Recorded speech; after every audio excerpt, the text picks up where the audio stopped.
Hello friends, welcome back to my channel. मैं हूं साजिदा नफीस और आप देख रहे हैं गॉड इज़ ग्रेट चैनल। खुदावंद के ज़िंदा जलाली और बाबरकत नाम में आपको मेरा दिली इस्लाम। मेरा ईमान है कि खुदावंद के फजल व करम से आप खैरियत से होंगे। आज की वीडियो में हम सीखेंगे कि कलाम मुक़द्दस के मुताबिक ऐश व इशरत का क्या नतीजा होता है। वीडियो को अंत तक ज़रूर देखिएगा और अगर आपको मेरी वीडियो अच्छी लगे तो लाइक और सब्सक्राइब ज़रूर कीजिएगा ताकि आपको मेरी नेक्स्ट आने वाली वीडियो सबसे पहले मिल सके और आप अपने ईमान को खुदावंद पर और ज़्यादा मजबूत और पुख्ता कर सकें। चलिए चलकर शुरू करते हैं अपनी वीडियो को और सीखते हैं कि कलाम मुक़द्दस के मुताबिक ऐश व इशरत का क्या नतीजा होता है। बाप और बेटे और रूहुल कुद्दस के नाम में आमीन। जामिया की किताब उसका 2 बाब, पूरा बाब भी हम पढ़ेंगे। फिर मैंने अपने दिल में कहा कि मैं ऐश का इम्तिहान लूँगा और अच्छी चीज़ें देखूँगा, तो देख ये भी बातिल निकला। मैंने हंसी की बाबत कहा कि इसमें दीवानगी है और खुशी की बाबत कि ये किस काम की है। मैंने अपने दिल में ख्याल किया कि मैं अपने जिस्म को मैच सिखाऊं और अपना दिल हिकमत की तरफ लगाकर हमाकत का इम्तिहान लूं, ताकि देखूं कि बनी आदम के लिए क्या अच्छा है कि वो आसमान के नीचे अपनी उम्र के अयाम में क्या क्या करे। तब मैंने बड़े बड़े काम किए। मैंने अपने लिए घर बनाए और अपने लिए ताकिस्तान लगाए और मैंने अपने लिए बगीचे और बोस्तान तैयार किए और उनमें हर किस्म के मेवादार दरख्त लगाए और मैंने अपने लिए पानी के तालाब बनाए ताकि उनसे बढ़ने वाले दरख्तों के ज़ख़ीरा को सींचूं। और मैंने ग़ुलाम और लोंडियाँ मोल लीं और मेरे यहाँ खानाजात थे और मैं बहुत से मवेशी का ये गाय बैल और भेड़ बकरी का मालिक हुआ। हाँ, उन सब से ज़्यादा जो मुझसे पहले यरूशलेम में होते आए।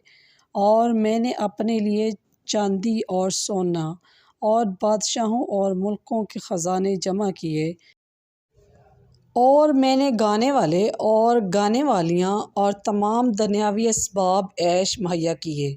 और जो मुझसे पहले यरूशलेम में होते आए उन सब से ज़्यादा मेरी अज़मत और दौलत हुई और मेरी हिकमत भी मेरे साथ रही। और जो कुछ मेरी आँखों ने चाहा मैंने ये उनसे बाज ना रखा और मैंने अपने दिल को किसी तरह की खुशी से ना रोका, बल्कि मेरा दिल मेरी सारी मेहनत से शादमान हुआ।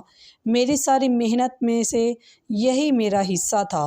लेकिन जब मैंने अपने सब कामों पर जो मेरे हाथों ने किए थे और उस मेहनत पर जो काम करने में मैंने उठाई थी नज़र की, तो मैंने देखा कि सब बातिल और हवा का ताक़ुब थी और सूरज के नीचे किसी चीज़ से फ़ायदा नहीं। तब मैंने तवज्जो की कि हिकमत, दीवानगी और हमाकत पर नज़र करो। जो इंसान बादशाह के बाद आएगा वो क्या करेगा मासिवाए इसके कि जो अभी किया गया। तो मैंने देखा कि हिकमत को हमाकत पर इतनी फ़जीलत है जितनी कि रोशनी को तारीकी पर फ़जीलत है। दानिशमंदों की आँखें उसके सर में हैं पर अहमक अंधेरे में चलता है। ताहम मैंने मालूम किया कि एक ही हादसा उन दोनों पर वाक़या होता है। तब मैंने अपने दिल में कहा कि जो कुछ अहमक पर वाक़या होता है मुझ पर भी वही वाक़या होगा, तो मेरी ये ज़्यादा हिकमत किस काम की हुई। मैंने अपने दिल में कहा कि ये भी बातिल है, क्योंकि दानिशमंद के अहमक से कभी ज़्यादा ज़िक्र ना होगा, इसलिए कि आने वाले दिनों में अब की कोई बात याद ना रहेगी। क्या दानिशमंद अहमक की तरह नहीं मरता? बस मैं ज़िंदगी से बेज़ार हुआ, क्योंकि सूरज के नीचे के तमाम वाक़यात मुझे बुरे मालूम हुए, इसलिए कि सब कुछ बातिल और हवा का ताक़ुब है। और जो भी काम मैंने सूरज के नीचे मेहनत से किया था मैं उससे बेज़ार हुआ, क्योंकि ज़रूर है कि मैं उसे अपने बाद आने वाले शख्सों के लिए छोड़ूं। और कौन जानता है कि वो दानिशमंद होगा या अहमक, फिर भी वो मेरे उस सब काम पर इख्तियार रखेगा जिसमें मैंने मेहनत उठाई और सूरज के नीचे अपनी हिकमत सर्फ की। ये भी बातिल है। तब मैं फिरा और मेरे दिल ने اس تمام محنت کو ترک کیا جو میں نے سورج کے نیچے کی تھی، کیونکہ ایک انسان ایسا ہے جس کی محنت حکمت، علم اور ہنرمندی سے ہے، پر وہ اسے دوسرے ایسے آدمی کے حصے کے لیے چھوڑ جائے گا جس نے محنت نہیں کی، یہ بھی باطل اور بڑی قباحت ہے۔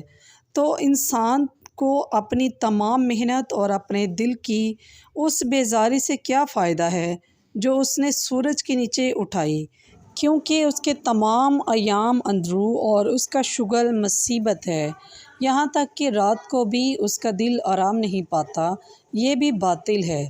تو کیا انسان کے لیے یہ بہتر نہیں کہ وہ کھائے اور پیے اور اپنی محنت کے پھل سے اپنے جی کو خوش کرے؟ میں نے دیکھا کہ در حقیقت یہ خداوند کے ہاتھ سے ہے، اس کے بغیر کون کھائے گا اور کون عیش کرے گا، کیونکہ خدا اس انسان کو جو اس کے سامنے نیک ہے حکمت، علم اور فرحت بخشتا ہے، پر خطا کار کو جمع کرنے اور انبار لگانے کی مشقت دیتا ہے تاکہ وہ اسے اس کے حوالے کرے جو خدا کے نزدیک مقبول ہے، یہ بھی باطل اور ہوا کا تعقب ہے۔ پس پاک کلام کے پڑھے اور سنے جانے پر خداوند کی خاص برکت ہو، خداوند کا شکر ہو۔ میرے عزیزو، خداوند اس کلام کے وسیلہ سے آپ کو اور مجھے بہت سی برکات سے نوازے۔ اپنا اور اپنے پیاروں کا بہت سارا خیال رکھیے گا، دعاؤں میں یاد رکھیے گا۔ خدا حافظ۔